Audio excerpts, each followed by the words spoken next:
Sir यो बुढी गण्डकी जलविद्युत आयोजना के कति कारणले नेपालमा महत्त्वपूर्ण छ? बुढी गण्डकी जलविद्युत आयोजना नेपाल सरकारको आफ्नो आवश्यकताको लागि विभिन्न दात्री निकाय मार्फत नेपाल सरकार मार्फतै डेभलप गर्ने भनेर पहिचान भएको आयोजना। सुरुमा यसको 600 मेगावाटको क्यापेसिटी थियो। पछि यसलाई चाहिँ जहाँ चाहिँ नि अब निजी क्षेत्र बाह्य लगानी यी आदि कारणले गर्दाखेरि यो आयोजनालाई चाहिँ करिब 1200 मेगावाट पुर्याइयो हैन। र यस अर्थमा यस बुढी गण्डकी आयोजनाको सवालमा धेरै पटक नेपालका विज्ञहरूले पनि आफ्नो भनाइ राख्दै आएका छन्।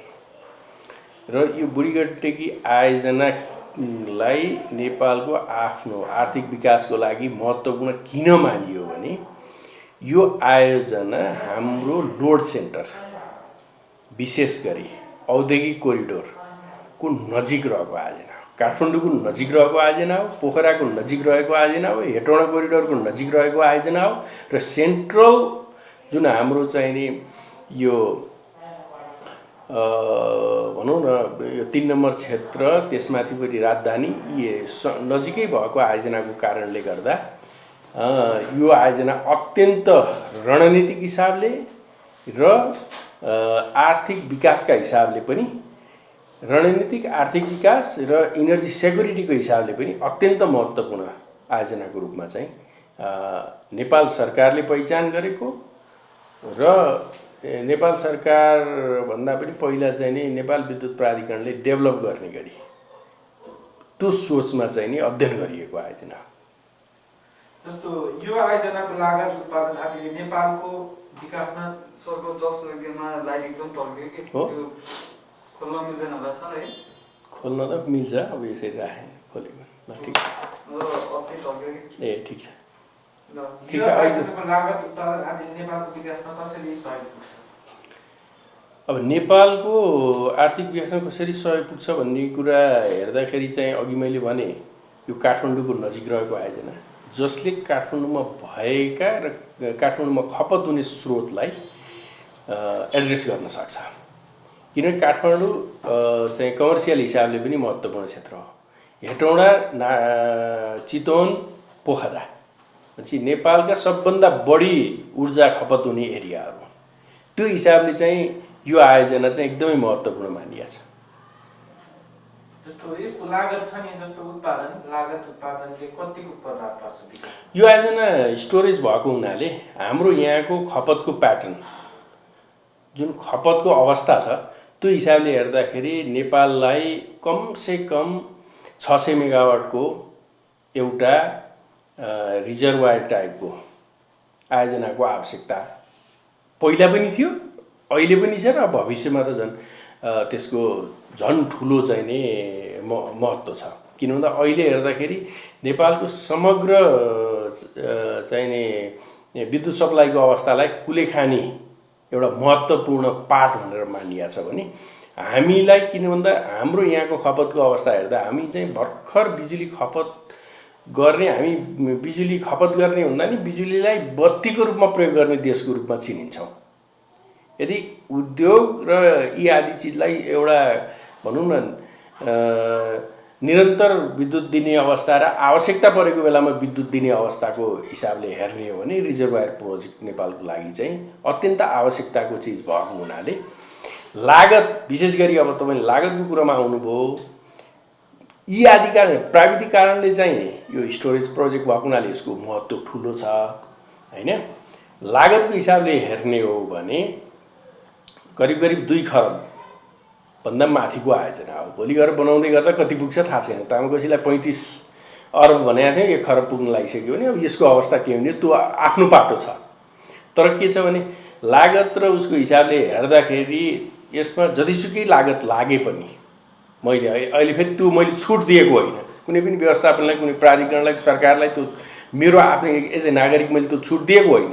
तर के छ भने हाम्रो ऊर्जा सुरक्षाको लागि अत्यन्त महत्त्वपूर्ण आयोजनाको रूपमा चाहिँ प्राविधिक रूपले र आर्थिक रूपले पनि हेर्न सकिन्छ।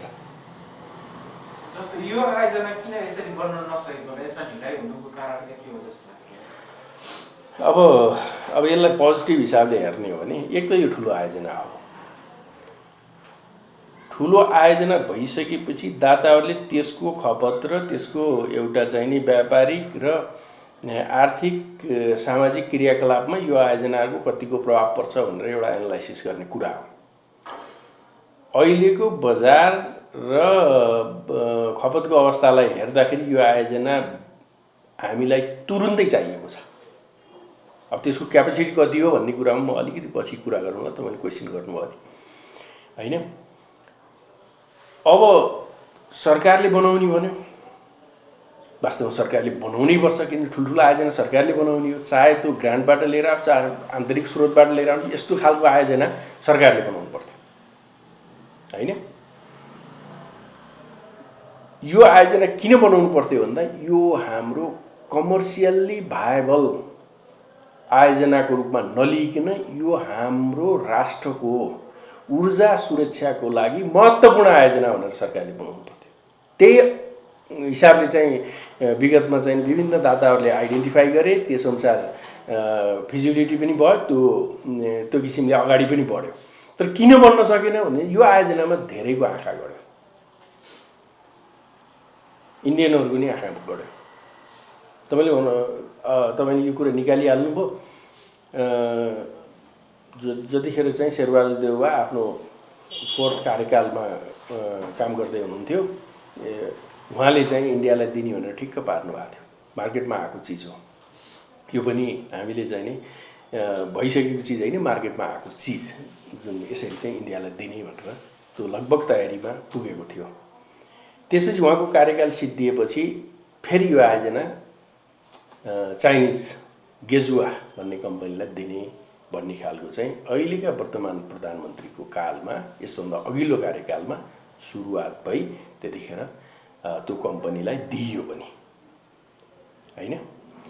भनेको मतलब के हो भने कुनै पनि छिमेकी राष्ट्रले रणनीतिक महत्त्वको आयोजनालाई आफ्नो पोल्टामा पार्न खोज्छन्, किन त्यसले प्रशस्त राजनीतिक, आर्थिक र अन्य सामरिक दृष्टिकोणले पनि त्यो चिजलाई आफ्नो प्रभावमा पार्न खोज्छन्। त्यो किसिमले यो आयोजना घरि यता घरि उता भइरहेको छ होइन। यो सामरिक महत्त्वको आयोजनाको रूपमा पनि हाम्रा छिमेकी देशहरूले लिएको कारणले गर्दाखेरि यो आयोजनामा अत्यन्त धेरै चाहिँ राजनीति सुरु भएको छ। जब गेजुवालाई दिइयो त्यसपछि त्यो आयोजना अब पहिले सरकारले गर्ने भनेर पेट्रोलमा 5 रुपियाँ उठायो, त्यसपछि फेरि अर्को पार्टीलाई दिने भनेर ठिक्क पारियो। त्यसमा आम तौरबाट चाहिँ जनताको लेभलबाट, विज्ञहरूको तहबाट यसमा विरोध भइरहेको थियो। त्यो हुँदाहुँदै फेरि गेजुवालाई दिने निर्णय भयो होइन। त्यसपछि लास्टमा आएर यो आयोजना मलाई जहाँसम्म लाग्छ कमल थापा ऊर्जा तथा जलस्रोत मन्त्री या ऊर्जा मन्त्री हुँदाखेरिको अवस्थामा फेरि यो आयोजना नेपाल सरकारले नै विकास गर्ने भनेर यो किसिमले चाहिँ आयो र अहिले यो आयोजना नेपाल सरकारकै हातमा छ होइन। नेपाल सरकारले फेरि पहिला 5 रुपियाँ उठाउँथ्यो, अहिले डिजल पेट्रोलबाट अहिले फेरि अर्को 5 रुपियाँ थपेर 10 रुपियाँ उठाइरहेको छ। त्यही स्रोतबाट त्यहाँ आयोजनाका केही कामहरू भइरहेका छन्। तर जुन स्पिडबाट अब यो बन्ने नबन्ने भन्ने कुरा, अब यो मैले पोलिटिकलाइजेसनको बाटो चाहिँ त्यतापट्टि भने बन्ने नबन्ने भन्ने किसिमले हेर्ने भने यसको बनाउने भन्ने तर्फ वास्तवमा भन्ने हो भने नेपाल सरकार एकदमै डेडिकेटली लागेको चाहिँ हामीले यो जलविद्युत क्षेत्रमा चासो राख्ने विशेष गरी विज्ञहरू र हामीहरूले त्यो महसुस गर्न पाएका छैनौँ। एउटा के छ, नेपाल सरकारसँग आन्तरिक स्रोतको कमी होला, त्यसको हिसाबले जनताबाट पैसा उठाइएको छ। जनताबाट उठाएको पैसा जनता पनि त्यो क्षेत्रमा नलागेका व्यवसायी यिनीहरूबाट पैसा उठाइयो। कसरी भन्दा डिजल र पेट्रोल बेचेर, अनि त्यसको पनि भरपुर प्रयोग भएको छैन। राजस्व उठाउने स्रोतको रूपमा बुढी गण्डकीलाई देखाइएको छ, त्यो आयोजना बनाउने किसिमले त्यो बनाइएको छैन। दोस्रो, जब आयोजनामा कन्फ्लिक्ट हुन्छ त्यसमा हाम्रै पोलिटिकल लिडरहरू जहाँ चाहिँ नि पूर्व प्रधानमन्त्रीहरू गएर त्यसमा चाहिँ नि विवाद सिर्जना गर्ने काम भएको छ। यसको मतलब के हो भन्दा कहीँ न कहीँ कतै न कतैबाट यो आयोजनामाथि आक्रमण भइरहेको छ। नेपाल सरकार, नेपाल विद्युत प्राधिकरण र सोसँग सम्बद्ध निकायहरूले अध्ययन गरे, त्यसपछि त्यसलाई ड्राइभ गर्ने किसिमले नेपाल सरकारले चाहिँ नि यसलाई लिएन। इभन बाबुराम भट्टराईको प्रधानमन्त्रीत्व कालमा एउटा समिति पनि बनाइएको थियो, त्यो समिति अन्तर्गत केही काम गर्न खोजिएको थियो, तर फेरि त्यो काम चाहिँ नि पछि त्यो समिति पनि थाहा छैन अब अहिले अब जिउँदो छ अथवा कस्तो अवस्थामा छ। त्यसकारण यसलाई बनाउनुपर्छ भनेर राज्य नै नलागेको मैले महसुस गरेको छु। जस्ट के गरेको छु नि, यसलाई बनाउनलाई पैसा चाहिएको छ, त्यो चाहिँ कहाँबाट उठाउने भन्दा डिजेल पेट्रोलबाट 10 रुपियाँ उठाउँ भन्ने मात्रतिर गएको छ। र यो चाहिँ नेपालको सामरिक महत्त्वको प्रोजेक्ट हुनसक्छ। अब यसमा रह्यो, अब मैले तपाईँले त्यहाँ क्वेसन गर्नु चाहिँ गर्नु न, मैले एउटा कुरो थपेँ। 600 मेगावाट थियो, 1200 बनाएँ। प्राविधिक रूपले कुनै पनि आयोजना कति मेगावाट बनाउने भन्ने कुरो त्यसको डिजाइनमा भर पर्छ। ड्यामको हाइट पहिला कम थियो, ड्यामको हाइट हल्का बढाइयो, त्यसपछि गएर फेरि पावर अफ राख्ने लोकेसन एक ठाउँमा थियो, फेरि अलि तल राखेर हेड बढाइयो। अब कन्सल्टेन्टले विभिन्न, किन इन्जिनियरिङ हिसाबले 1000 सल्युसन आउन सक्छन्, त्यो आयोजना भोलि गएर 1800 मेगावाट पनि हुन सक्ला हैन। तर के हो भने यो चिजलाई कसरी बनाउने, त्यो चिजले हामीलाई सामरिक महत्त्वको हिसाबले हेर्दाखेरि त्यो चिज भोलि गएर बम नबनोस्। त्यो ड्याम फेलियर भएको अवस्थामा हाम्रा चाहिँ नि हामीले चाहिँ नि गुमाउनु पर्ने चिजहरू के छन् भन्ने कुराको प्रशस्त अध्ययन गर्नु पर्यो। त्यसकारण हामीले, र मेरो आफ्नो पर्सनल भ्यू भन्नुहुन्छ नि, यो आयोजनालाई 1200 मेगावाट बनाउनु हुँदैन भन्ने पक्षको मान्छे हो म। यसलाई 600 मेगावाट अथवा योभन्दा सानो, केही सानो ड्यामको हाइट बढाउनु हुँदैन भन्ने। दोस्रो कुरा, हामीले जुन पानी रोकेर राखेका छौँ, अन्तर्राष्ट्रिय नीति नियमले पनि डाउनस्ट्रिम बेनिफिटको हिसाबले त्यो पानी हामीले जतिखेर चाहिँ हिउँदमा फ्लो गर्छौँ त्यसको पनि बेनिफिट पाउनुपर्छ भन्ने चर्चा पनि छ। जति पानी हामी यहाँ रोक्छौँ र हिउँदमा त्यो पानी खोलामा बगाउँछौँ त्यसको बेनिफिट लिने भनेको नेपालले भन्दा बढी इन्डियाले हो, र इन्डियाको चासो पनि छ त्यसमा हैन। त्यसकारण त्यस्ता चिजहरूमा चाहिने उ गरेर हामीलाई आफ्नो आवश्यकताको आयोजना बनाउनुपर्छ। हाम्रो आवश्यकताको आयोजना बनाउनलाई हामीले आफ्नो त्यो पनि मिड हिलको अत्यन्त उर्वरा जमिन नासेर यो आयोजना बनाउँदैछौँ, त्यसको पनि एनालाइसिस गर्नुपर्छ। त्यही भएर म ठुलो मेगावाटमा जानुपर्छ भन्ने पक्षमा चाहिँ छैन। नेताहरूले बुढी गण्डकीमा पैसा खाएको भन्ने छ हैन, आरोप लाग्छ। त्यो तपाईँ पत्याउनुहुन्छ, नेतालाई किन र कसरी पैसा खुवाउन जरुरी छ? अब यस्तो हो, आयोजना हेर्दाखेरि अघि नै मैले भने यो रणनीतिक महत्त्वको आयोजना हो। छिमेकीहरूले यसमा चाहिँ आँखा चाहिँ गाड्छन्, तर के छ भने हाम्रो देशले हाम्रो आयोजना भोलि गएर हामी नेपाली, हाम्रा सन्तति र उनीहरूको लागि बनाउने भनेको आयोजनालाई कुन कस्तो रूपबाट कसरी बनाउनुपर्छ भन्ने कुरो हामीले नै निर्धारण गर्ने हो। अब रह्यो लाइसेन्स किन्ने, ठुला ठुला आयोजनाहरूको लाइसेन्स जब जारी गर्ने अवस्था आउँछ त्यतिखेर यो यस्ता स्वरहरू चर्को सुनिन्छ। अब हेर्नुहोस् है, किन चर्को सुनिन्छ भन्दा हामीले अध्ययन गऱ्यौँ। अनि उनीहरूले शर्त के राख्छन् भने त्यहाँको जग्गा नेपाल सरकारले लिइदिनुपर्छ, वन सम्बन्धी EIA यी सम्बन्धी कुराहरू सब नेपाल सरकारले चाहिँ निर्णय गरिदिनुपर्छ, प्रसारण लाइन नेपाल सरकारले बनाइदिनुपर्छ, बाटो घाटो पुल पुलेसा के छ सबै नेपाल सरकारले बनाइदिनुपर्छ। अनि बल्ल हामी आएर बनाउँछौँ। त्यो पनि संसारमा एक किसिमको चाहिँ फेलियर मोडल भन्छु म चाहिँ। त्यो कहीँ कतै चाहिँ नभएको एउटा मोडल चाहिँ प्र्याक्टिस गर्न लागि छ। त्यो EPCF, इन्जिनियरिङ प्रोक्युरमेन्ट कन्स्ट्रक्सन र फाइनेन्सिङ हेर्नु है। अब त्यसको हैसियत हामीसँग छ भने हामीले बनाउने हो। जब अहिले चाहिँ त्यो आयोजनाको केही कम्पोनेन्ट र केही कामहरू गर्न त जनताबाट पैसा उठाइरहेछ भने EPCF मोडल सक्सेस हुन्छ भन्ने कुरामा मलाई विश्वास छैन। तर पछि त्यो आयोजना कसलाई बुझाउने हो थाहा छैन। भन्न चाहिँ नेपाल सरकारको भन्ने जस्तो हैन, भन्न खोजेको बुढी गण्डकीमा पैसा खाएको आरोप लाग्यो नि त। अनि मैले त्यहाँसँग आउँदैछु। अब रह्यो के छ भने तपाईँको अब यी सबै हामीले गरिसकेपछि पूर्व प्रधानमन्त्री बाबुराम भट्टराईबाट यति खाएको भन्ने चिज आइपुग्यो। म के भन्छु भने यस्तोमा चलखेल भएका छन्, भइराखेका छन्। नत्र भने हामीले आफ्नो स्रोतबाट बनाउन सक्ने भएको हामीले बनाउन सक्थ्यौँ। नभएपछि के छ भन्दा कसलाई दिएर कसरी बन्छ भन्ने उसमा यो प्रोजेक्टमा चाहिँ नि सबैको चासो भएको यस्ता रणनीतिक महत्त्वको आयोजनाहरूमा जसले जति पनि पैसा हालिदिन्छ त्यति त्यो पैसा भनेको मलाई जहाँसम्म लाग्छ केही पनि होइन, केही सत्यता छ भन्ने जस्तो पनि लाग्छ मलाई। र के छ भन्ने कुरो यस्ता कुराहरूको प्रमाण हुँदैन, कहाँ कसले कसरी खा। तर के छ भने एउटा यो चिजमा चाहिँ यसरी चाहिँ यति खाएको र यो व्यक्तिले उहाँले व्यक्ति किटान गरेर भन्नुभएको छ, जसमा नेपालका शक्तिशाली पूर्व प्रधानमन्त्रीहरू हुनुहुन्छ होइन। अब यही चिजमा मिडियामा पनि आएको छ, हालका प्रधानमन्त्री केपी शर्मा ओली चाहिँ आफ्नो अघिल्लो कार्यकालमा हुँदाखेरि गेजुवासँगको उठबसको कुराहरू पनि आएको छ होइन।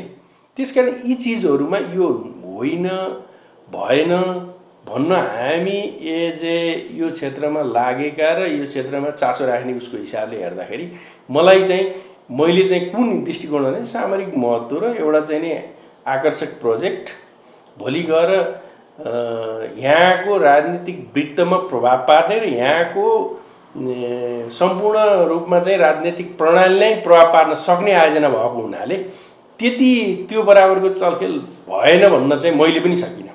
किनभने यसमा पूर्व प्रधानमन्त्रीले किटेरै भनिसक्नु भएको छ भने म होइन भनेर भन्ने कोही पनि रहेन। मैले त्यसमा चाहिँ चासो देखाउने कुरा हुन्छ र आम जनताको पनि त्यही भोइस हुन्छ। जस्तो नेपालमा ठुलो आयोजना किन र कसरी लथालिङ्ग पारिन्छन्, यसको उद्देश्य के हुन्छ? अब यस्तो छ, हामी त्यो बनाउने हैसियतमा छैन, न नेपाल सरकार नै छ। त्यसपछि यो आयोजना बनाउन के गर्नुपर्छ कसो गर्नुपर्छ भन्ने उसमा चाहिँ म बनाउँछु यो कम्पनीले बनाउँछ भनेर बाह्य लगानी र बाह्य लगानीबाट बनाउनुपर्छ भन्ने खालको चाहिँ एउटा चाहिँ नि नीति नै बनेको छ। बनाउँदै गर्दाखेरिको अवस्थामा हामीसँग दुईटा विकल्प हुनसक्छ। आयोजना बनाइसकेपछि त्यसलाई कसरी खपत गर्ने, त्यसलाई चाहिँ कसरी व्यवस्थापन गर्ने भन्ने। तपाईँले उदाहरण हेर्नुहुन्छ, यसभन्दा अगाडि अपर सेती होइन 750 मेगावाटमा कति कम्पनी आए, 10औं 15औं वर्षसम्म त्यो आयोजनाको लाइसेन्स लिए, फेरि छोडेर गए। अहिले लिइराखेको चाहिँ नि अपर कर्णालीको अवस्था के हुने हो थाहा छैन। त्यस्तै खालको हेर्ने झन्डै 3 देखि 5000 मेगावाट बराबरको आयोजना बाह्य लगानी र बाह्य इन्डियन र चाइनिज इन्भेस्टरहरूको हातमा छ। के छ भन्दा मैले दुईटा कुरा भनेको, एउटा आन्तरिक खपत हामीसँग मार्केट छ कि छैन, दोस्रो यदि मार्केट छैन भने त्यसलाई क्रस बोर्डर सेल गर्न सकिन्छ कि सकिने होइन। यी दुईटा कुरामा भर पर्छ। क्रस बोर्डर सेल गर्ने के छ भने हाम्रा नीति नियम, हामी G2G भनौँ र अन्य व्यापारिक हिसाबले एउटै मात्रै बेच्ने ठाउँ भनेको इन्डिया हो। त्यसपछि बङ्गलादेशको लागि बङ्गलादेशले केही अफर गरेको छ, त्यो पनि इन्डियाको बाटो जानुपर्छ। भनेपछि जबसम्म इन्डियाले त्यो खपत गर्दैन तबसम्म त्यत्रा ठुला आयोजनाहरूको तुरुन्त खपत हुने स्थिति छैन। यहाँ तुरुन्त खपत नभनौँ, यी ठुला आयोजनाको त कुरै छोडिदिउँ, अहिले स्वदेशी निजी क्षेत्रले बनाएका आयोजनाहरूको पनि आगामी वर्षदेखि यस प्रणालीमा खपत हुने अवस्था छैन। भनेपछि यी ठुला आयोजना अब के गर्यो भने यिनीहरूले त मार्केट त पाउनु पऱ्यो नि त।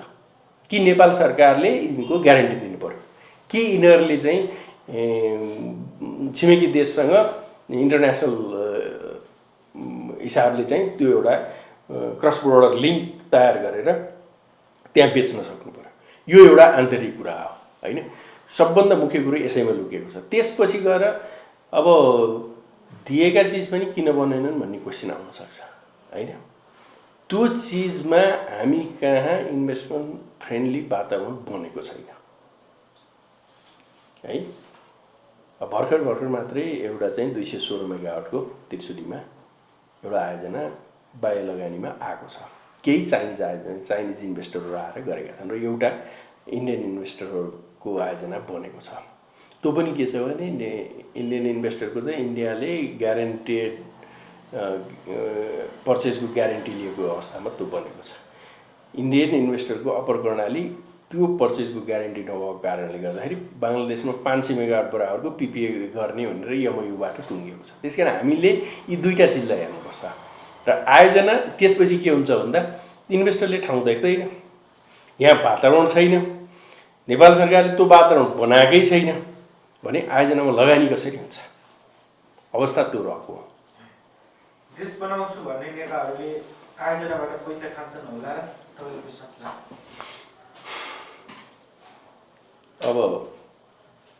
अब देश बनाउने नेता भनेर कसलाई भन्ने? हामी पनि पटक पटकको आन्दोलनमा होमिएका मान्छे हौँ। राजाको कार्यकाल राम्रो भएन भनेर प्रजातान्त्रिक प्रणाली लिएर आयो। प्रजातान्त्रिक प्रणाली मेच्योर हुन नपाउँदै हामी गणतन्त्रमा प्रवेश गऱ्यौँ। गणतन्त्र र सङ्घीयतामा देशमा आन्तरिक विकास, आन्तरिक हिसाबले चाहिँ समृद्धिको बाटो नलिइकन हामी अगाडि बढ्न सक्दैनौँ। र हाम्रो पोलिटिकल सिस्टमले यहाँ आर्थिक विकास र समृद्धि ल्याउनुपर्छ भन्ने कुरामा गफ बाहेक अरू केही काम गरेको छैन। म निजी क्षेत्रको एउटा प्रवर्तक हुँ, एउटा सानो आयोजना चाहिँ डेभलप गरिरहेको छु। सरकारले घोषणै गरेका चिजहरू दिन सकेका छैन र हाम्रा यहाँका स्वदेशी निजी क्षेत्र त्यो पनि विदेशमा चाहिने यो के अरे 40-45 डिग्री 60 डिग्रीको घाममा काम गरेर पठाएको पैसाबाट बनेका आयोजनाहरू त यहाँ रुग्न भइसक्यो भने यिनीहरूबाट त्यो आश गर्नु चाहिँ मैले राम्रो देखेको थिएँ। तर तथापि यदि हामीले यहाँ कसरी क्यापिटल जेनेरेट गर्ने, हाम्रो आफ्नो आन्तरिक स्रोतलाई कसरी अगाडि लगाउने भन्ने खालको सोच अझै पनि मैले पोलिटिकल पार्टीहरूमा त्यो देखिनँ। र मैले चाहिँ यो चिजमा पोलिटिकल पार्टीहरूबाट चाहिँ नि यो चिज हुन्छ भन्ने कुरो मलाई चाहिँ विश्वास छैन। अब यसमा यही भित्रका पोलिटिकल पार्टीहरू त केही चेन्जेस आयो, भोलि नेपालको लागि काम गर्नुपर्छ भन्ने किसिमको स्थिति आयो भने त्यो फरक कुरा हो। र तपाईँले भनेको क्वेसनमा चाहिँ देश विकास गर्छु भनेर आउने नेताहरूले बिगारिदिएकै कारण अहिले नेपालमा सबभन्दा ठुलो बिजनेस भनेकै पोलिटिक्स भएको छ। पोलिटिक्समा बस्ने रमाएका छन्, व्यापार व्यवसाय गर्ने धराशयी भएर गइराखेका छन्। नीति नियम स्थिर छैन। स्थिर नीति नियम लागू गर्ने र आफूले भनेका चिजहरू चाहिँ लागू गर्ने त त्यसमा सुशासन आइहाल्थ्यो। सुशासनको अवस्था एकदम कमजोर छ भने यो चिजमा चाहिँ नि मलाई चाहिँ देश विकास गर्न आएका नेताले खाँदैनन् भन्ने कुरामा चाहिँ मलाई विश्वास लागेन।